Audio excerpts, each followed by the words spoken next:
आज आपण कारली भरून बनवणार आहे। त्यासाठी मी 2 कारली घेतलीत बघा। पुढचा भाग मी काढून घेतला।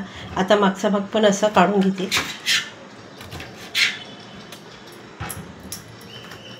मी याचे असे काप करून घेते बघा।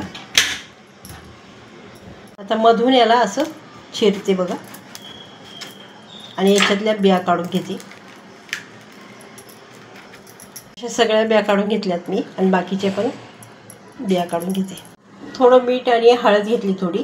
आता हे मिक्स करते हळद आणि मीठ आणि याच्या असं मध्ये असं लावून घेते। बघा भांडे ठेवले, त्यात पाणी चांगलं उकळी आली। आता ही कारली त्यात टाकते आणि वाफवून घेते 10 मिनिटं। 10 मिनिटं झालेत। आता मी झाकण काढते। कारली आपली चांगली वाफवून झाली। आता मी खाली उतरून घेते।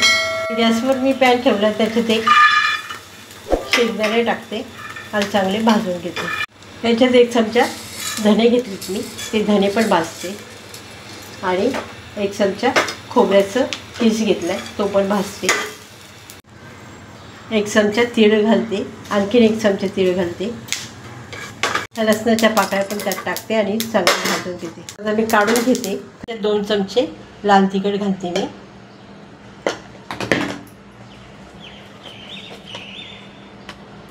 पाव चमचा गरम मसाला घालते। अर्धा चमचा हळद घालते।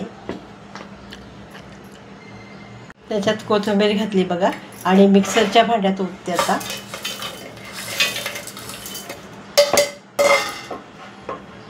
चवीपुरतं मीठ घातलं आणि वाटून घेते पाणी। आता हे पाणी न घालता वाटून घेतले बघा आणि हे कारल्यामध्ये असं भरून घेते।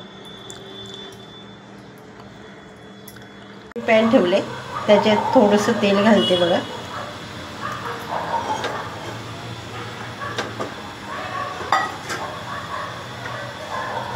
त्याच्यावर हे कारली ठेवते आणि फ्राय करून घेते। अजून चांगले फ्राय झाले। आता मी पलटी करून घेते बघा आणि असं सगळ्या बाजूनी फ्राय करून घेते। अगदी कमी तेलात मी धीमी आचेवर ही कारली फ्राय करून घेतली। ही कारली ज्वारीच्या भाकरीबरोबर छान लागतात। रेसिपी आवडली असेल तर लाईक करा, शेअर करा, सबस्क्राईब करा। धन्यवाद।